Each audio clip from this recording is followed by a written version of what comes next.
Hello, my name is Harrison Lee. I'm a professional competitive yo-yoer and 3-time Canadian national yo-yo champion. Today I've been challenged to demonstrate yo-yo tricks in 26 levels of increasing complexity.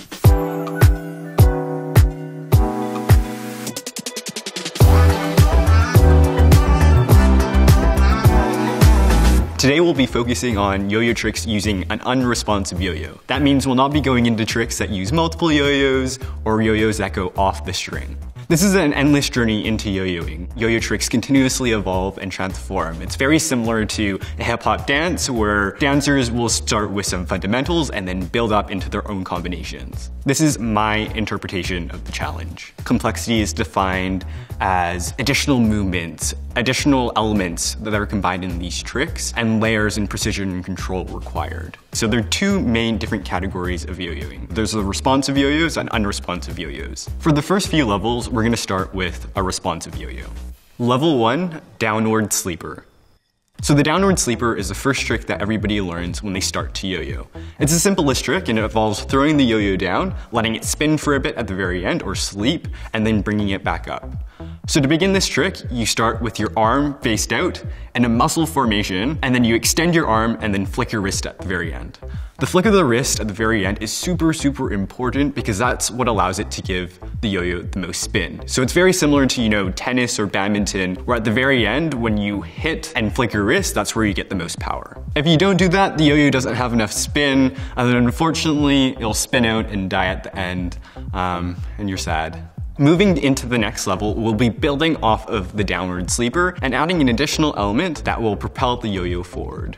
Level 2, walk the dog. Super common trick. It's the first trick that people will ask you to do when they know that you can yo-yo. Walk the dog begins by throwing the yo-yo down in a downward sleeper.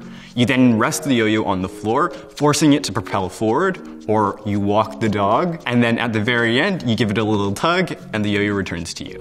When you're trying to walk the dog for the first time, sometimes you might not have enough spin on the yo-yo, so when it hits the floor, the yo-yo will immediately stop spinning because of the additional amount of friction. So a lot of professional yo-yoers will avoid this trick simply because how expensive these yo-yos can cost. And so when somebody asks you to do walk the dog with your $500 titanium yo-yo, yo-yoers cringe for a bit and think, do I really want to damage the weight distribution of my yo-yo and mess it all up? Going into the next level, we're going to be adding a few additional elements to make the tricks a lot more showy. Level 3, around the world. Around the world starts in a forward pass, and then instead of it returning to you, the yo-yo returning to you, you do a full rotation or you let the yo-yo move around the world, and you rotate the yo-yo with your hand, almost like you're swinging it in a spiral motion, and then you return the yo-yo back to your hand. When you're doing around the world, it's important that you follow through with your revolution. If you don't, you have the chance of hitting yourself in the head. We're going to be introducing a mount to the next level, which will increase the complexity and the number of moving parts going on. Level 4, rock the baby.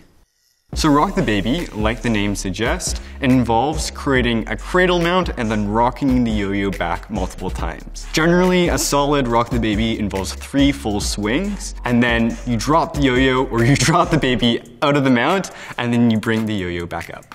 It's important that you stop between rocks so that you're not moving the yo-yo back and forth too quickly so that you remain in control. In the next level, things get a little bit more complex because we're going to let the yo-yo leave our hand. Level 5, skyrocket. The skyrocket begins in a downward throw. You let the yo-yo sleep at the very end, and then you let the yo-yo string and the slip knot off your hand and throw the yo-yo up in the air. As the yo-yo is midway in the air, it rolls back up, and then as it's falling down, you catch it in your hands. So when you're learning skyrocket for the first time, it's really important that after you let the yo-yo go off your hand and throw it up in the air, you have your eye on the prize ready to catch it. If you don't do that, unfortunately, the yo-yo will fall on the floor and you'll dent your $500 titanium yo-yo. Now that things are getting a little bit more complex, it's time to switch to an unresponsive yo-yo. So the unresponsive yo-yo is going to be harder because you can't bring an unresponsive yo-yo back up. You have to purposefully knot the yo-yo, which we'll be delving into in the next level. Level 6, bind. The bind is how you return an unresponsive yo-yo. So it's a matter of purposefully knotting the yo-yo, which contacts the friction surface on either side, forcing the yo-yo to come back up. This is the first unresponsive yo-yo trick that people learn because you need to learn how to bring the yo-yo back up. Otherwise, you're going to spend a lot of time winding it back up manually. So you begin in a downward sleeper, like our first trick that we learned, but instead of tugging the yo-yo back up, you rest your index finger on the front of the yo-yo string, you wrap around, you hit the yo-yo, and then cross the strings, and then give it a little tug to bring it back up. When you give it a little tug, you'll have a loop of string that will fall into the gap of the yo-yo. This will contact the friction surface, causing the yo-yo to spin back up. So the most important thing to remember is control, and to also have a really, really good throw. Because if you don't throw the yo-yo hard enough, it won't spin for a long enough time at the very end, and you'll not have enough time to wrap the yo-yo string around it to bring it back up. So in unresponsive yo-yoing, there are three main styles of yo-yo tricks. So you have your front style throw, which is where you're throwing the yo-yo down right in front of you. You have your side style throw, which is where you're throwing the yo-yo off to the side. And then finally a horizontal throw, where the yo-yo spins off axis. All the tricks that we've seen in the past 6 levels have used a forward throw. The next will be using a side style throw. Level 7, trapeze. So the trapeze starts in a breakaway throw. Instead of throwing the yo-yo in front of you, you make a muscle formation off to the side, you extend your arm, flick your wrist, just the same, and you land on a trapeze. So the yo-yo in this case is the man and the string is the trapeze. So as the yo-yo is coming through that breakaway, you flick the yo-yo onto your index string and it lands in a formation or a mount called the trapeze. As the yo-yo is coming through, it's important that you land the yo-yo on the trapeze. When beginners are learning this trick, the yo-yo will fall off and so you kill the man on the trapeze. Level 8, brain twister. So the brain twister is a super impressive trick, especially when you're starting to learn how to yo-yo, and involves throwing the yo-yo down in a downward sleeper right in front of you, and very similar to the bind where you go in front of the yo-yo, this time you'll want to go behind. And so you mount the yo-yo from behind, and you have one longer string segment, one shorter string segment, and you push the yo-yo into you. You force the yo-yo to rotate, and you want to do that 3 times, very similar to Rock the Baby. You let the string segment go, and then bring the yo-yo back up. So the next level, things are going to get a little bit more complex because we're going to be combining 2 tricks that we've seen before, the trapeze and the brain twister. Level 9, skin the gerbil. So skin the gerbil, funny name, begins in a trapeze, and then you double mount the trapeze on, so there's 2 loops around your index finger on your non-throw hand. You unloop the yo-yo, and then you mount the yo-yo on your opposite index finger. You unmount, you do a brain twister-like motion, you dismount from the trapeze, and then you bring the yo-yo back up. For this trick in particular, control is especially important. You want to make sure that you're landing the yo-yo on the string and dismounting it correctly. Sometimes you may fumble and the yo-yo might not land on the string correctly, and so that precision is super important. Because the yo-yo trick is longer as well, it's important that you have a really good spin at the start, otherwise the yo-yo may die or stop spinning midway through. So now we're moving on to the next level, which could be considered our first mini combo. Level 10, Mach 5. So Mach 5 begins in a forward throw, and you start in a split bottom mount, you do a barrel roll, and then isolate the yo-yo in the center of the string, and you rotate your index fingers around the yo-yo so it looks like the yo-yo is stationary while you're moving around it. It's very similar to, contact juggling, where the object is staying in one position and you're manipulating around it. After you do 3 full rotations or 3 Mach 5 revolutions, you dismount and you bring the yo-yo back up by doing a simple bind. This trick requires a lot of control to keep the yo-yo in that single space as you're rotating around it. You don't want to rotate too quickly, but you also don't want to rotate too slowly because you're putting so much pressure on the yo-yo to maintain it in one space. The yo-yo may spin off axis and gyroscope. The key to maintaining that control is by pulling your index fingers away from the yo-yo so that it forces it to stay in that one position. And then when you're doing your rotations, you want to rotate at a constant motion so that the yo-yo doesn't stop spinning midway through. The next trick is going to involve a hop element, which is unlike any other trick that we've seen so far today. Level 11, Eli Hop. The Eli Hop starts in a breakaway throw, you mount the yo-yo in a trapeze, and then by bringing your hands together really quickly, the yo-yo springs up and launches off to the side. You then land the yo-yo back on the trapeze, and that performs 1 Eli Hop. The Eli Hop is super impressive because it's so unexpected. The yo-yo is stationary in a trapeze, and then suddenly it springs off to the side and hops out, and then you land it back on the trapeze. So it's very unpredictable, and there's so many different variations of the trick too, where you can do some Eli hops which are much larger in amplitude, some which are much smaller, and you can combine various Eli hops together to create a combo. Level 12, Boingy Boing, like the ones that we've seen before with the Mach 5. The Boingy Boing begins in a downward throw, and then you mount the yo-yo in 1.5 mount. You do a single barrel roll, and then you have the yo-yo between your two index fingers, and you pop the yo-yo back and forth between each string segment, causing it to Boingy Boing back and forth. And you want to do that a handful of times. You then dismount the yo-yo and you return it with a bind. When learning a Boingy Boing for the first time, it's really easy for the yo-yo to fall off the string mid-boing. You're doing your Boingy Boing, and then the yo-yo will pop off the string, and then you have to restart. So it's important that you have that control to bounce the yo-yo back and forth between those two strings, and you have a clear eye on where the yo-yo is at every given motion. So the additional complexity that we'll be introducing in the next trick involves a slack element. Level 13, revolutions. Revolutions is a repeater. A repeater that we've seen before was the Mach 5, and very similarly the Eli Hop or the Rock the Baby, where you're doing a movement repetitively. But with the revolutions, you're manipulating a slack element. So you begin in a split bottom mount, and when you're in that split bottom mount, you pinch the string with your index finger and your thumb, causing the yo-yo string to slack. You then rotate the yo-yo string inwards and outwards from your hand, causing the yo-yo string to follow the yo-yo as the yo-yo spins through the air. It's almost like waving a fan. After you've repeated it a handful of times, you dismount from the mount and you bring the yo-yo back up. With the revolution, very similar to the Mach 5, it's really important that you maintain your momentum as you're doing each of those revolutions. If you start spinning the yo-yo midway through, the yo-yo slack formation will break, and then you'll have to repeat it again. Level 14, brentstol.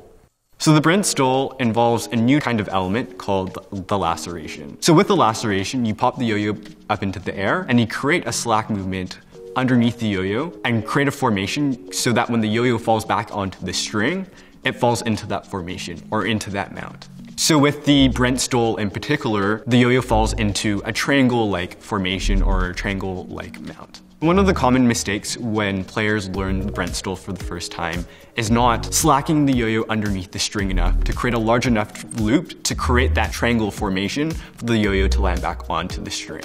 So the next level is also a repeater, and it involves a slack element, and you rotate around your non-index throw hand.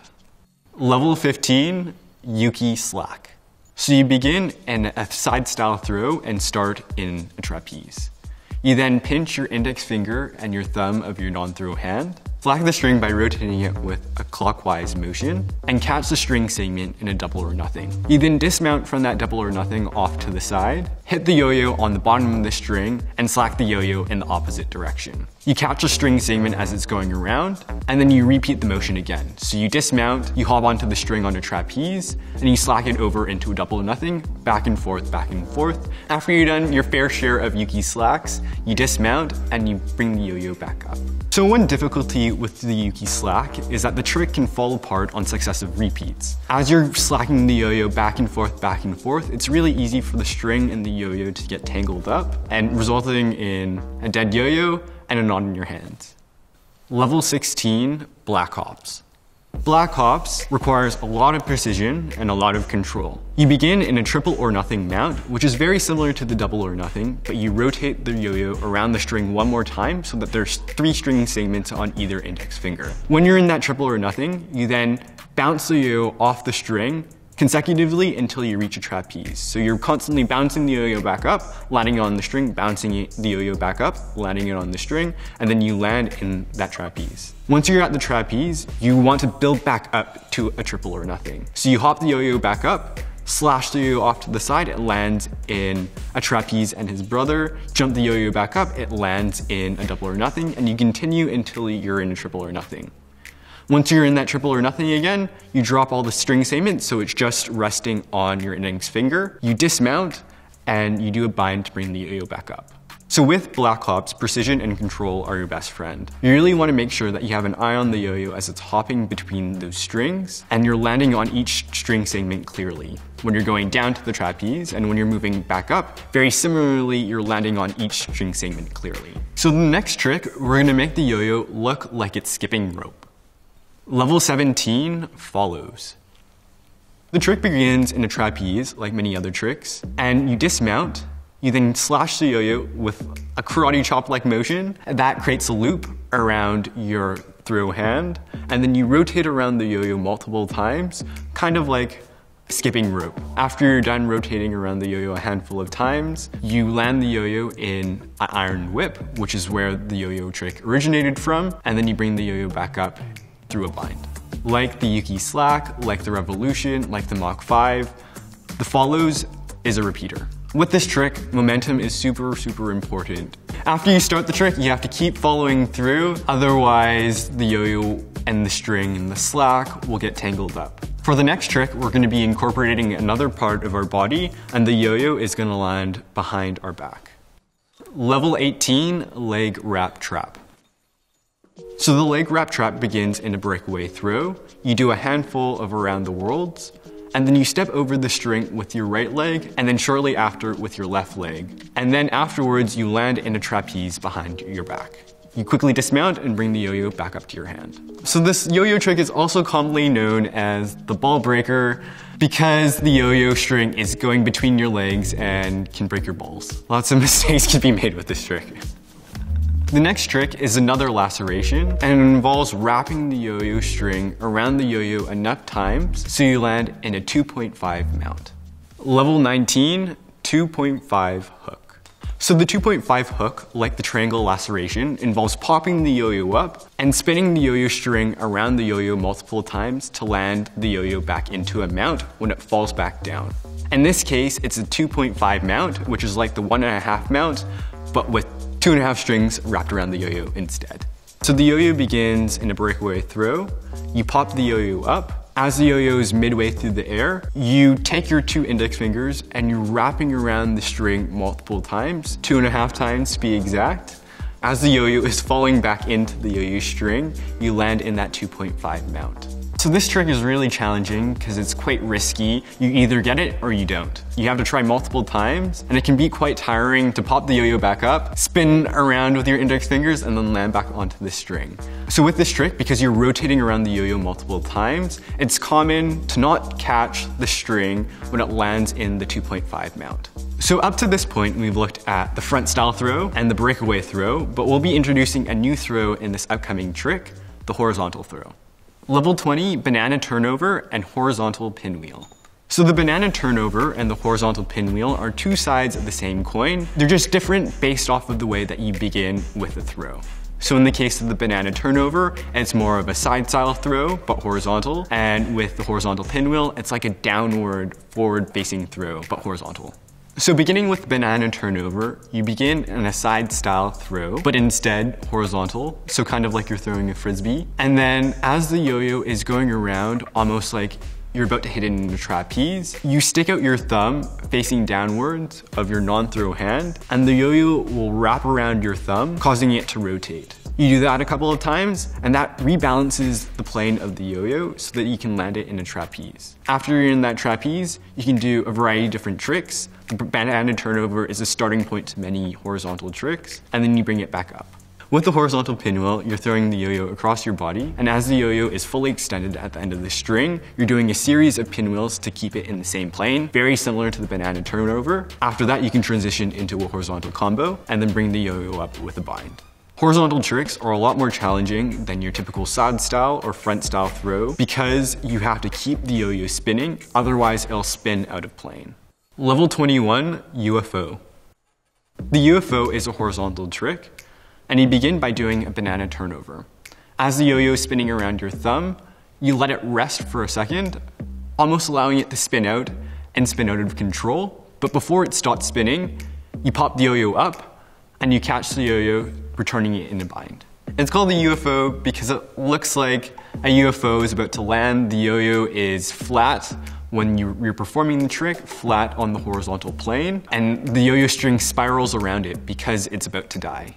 You know you've done this trick correctly because the yo-yo will look like it's hovering midway through the air. So the UFO is all about timing. It's about timing the amount of spin left in the yo-yo before you return it, but you also want to let it spin out for a couple of rotations so that you can get that cool hovering effect. In that process, the yo-yo may spin out of control, the yo-yo may die in between, or you may not catch the yo-yo as you pop it up. We're at a really advanced level now, and for the next trick, we're gonna add a little bit of complexity by involving our neck. Level 22, the zagworm neck trick. It involves starting in a trapeze, dismounting, bringing the yo-yo string above your head and above your neck, wrapping the yo-yo string so it lands in a chopstick with your index finger and your thumb of your throw hand, pulling apart almost like you're doing a revolution, extending the yo-yo above and over your head, crunching down so that the slack follows you, dismounting, and then bringing the yo-yo back up. So this trick involves a lot of the levels that we've seen before, including the trapeze, the revolution, and the slack. So with the zagworm neck trick, at one point, you're not able to see the yo-yo because it's above your head. So you need to make sure that you're extending far enough over so you don't accidentally hit yourself. So the next trick is the last of our non-combo tricks, and it involves spinning the yo-yo on your finger. Level 23, finger spin sidewinder. So the finger spin sidewinder begins in a horizontal pinwheel throw. After you pinwheel a handful of times, you pop the yo-yo up and land the yo-yo on your index finger of your non-throw hand. It'll spin there for a couple moments, and after the yo-yo is about to die, very similar to the UFO, you lacerate into the center of the string, causing the yo-yo to bind. As the yo-yo is binding, you hover your throw hand on top of the yo-yo, causing the yo-yo to do a sidewinder movement, causing the yo-yo to return back up to your hand. It's really important that you keep in mind the timing, very similar to the UFO. When you land it on your finger, the yo-yo will spin out really quickly because of the additional amount of friction. And additionally, after you return the yo-yo back up to your hand, it'll mess up the string tension. So the slack and the string will be all over the place. So it'll be really difficult to do subsequent tricks if you decide to do a finger spin and sidewinder during the middle of a routine. So the next couple of tricks are combinations that I've created myself. Level 24, the Eli Hop combo. So in a competition, yo-yoers will often perform an Eli Hop combo. So an Eli Hop combo involves the trick that we saw before, the Eli Hop. It's a matter of doing different variations of that same trick in different directions, in different sizes, in different planes. So my take on the Eli Hop combo begins in a reverse brentstol. I pop the yo-yo off to the side, my right hand side. I then pop it in the opposite direction to the left-hand side of my body. I then do a series of pop elements and land the yo-yo in a reverse hook. I then do reverse behind the elbow, double or nothing. I dismount, very similar to a black hop. I land the yo-yo string inverted in an inverted trapeze, and then I return the yo-yo back to my hand. So this Eli Hop combo is something that I've been working on from 2017, and I've been continuously adding new elements and new tricks as I've learned them. Level 25, neck behind the back leg combo. So the neck behind the back leg combo involves 3 body parts, your neck, your leg of course, and then doing tricks behind your back. So you start in a yuki slack-like movement, and as a result, you go around your neck, wrapping around your neck, and when you unravel so that the yo-yo is landing behind your back. When the yo-yo is behind your back, you do a pop-like motion, returning the yo-yo back to a trapeze in front of your body. Invert the yo-yo string, and you go underneath your non-throw hand leg, so it catches underneath. After you catch the yo-yo string underneath your leg, so that the yo-yo is hanging underneath your leg, you do a series of pop movements, and then eventually pop the yo-yo back out, back to a trapeze. You do a series of laceration-like elements, and then land an amount to return the yo-yo back to your hand. So a lot of things can go wrong with this trick, simply because of the number of different body parts involved, the number of different elements, and the number of transitions that you have to make between each of those main components. So behind the back, around the neck, and around the leg. When you're trying to unravel the yo-yo string around the neck so that it lands behind your back, it'll unravel in the wrong direction, causing you to have a yo-yo just wrapped around your body. Ultimately, the possibility for combinations are endless. All those tricks that you've seen, all those levels, can be combined in various different ways to create various combos. In a competition, players will take their own tricks, take their own combos, and create a freestyle routine. Freestyle yo-yoing is arguably the most difficult because it combines various elements, tricks, and combinations into a single routine. Level 26, freestyle. Freestyling is when you just let the yo-yo do its thing. You do the first trick that comes to your mind, and then from that trick, you transition into the next trick, really wherever your hands take you. Freestyling is about making decisions in the moment. It's more of an intuition thing where you're just transitioning between elements, transitioning between mounts, so that you're creating various combos as you go. It's a matter of then taking those tricks, matching those tricks to music, playing around with the pacing, playing around with, body elements, playing around with tricks which are smaller and technical, and really going with the song and the moment. Sometimes those decisions may lead to a knot, sometimes those decisions may lead to a fantastic trick. It's really about messing around, seeing what works, seeing what doesn't, and that's one of the fun parts about yo-yoing, because there's so many limitless possibilities. Thanks, Wired!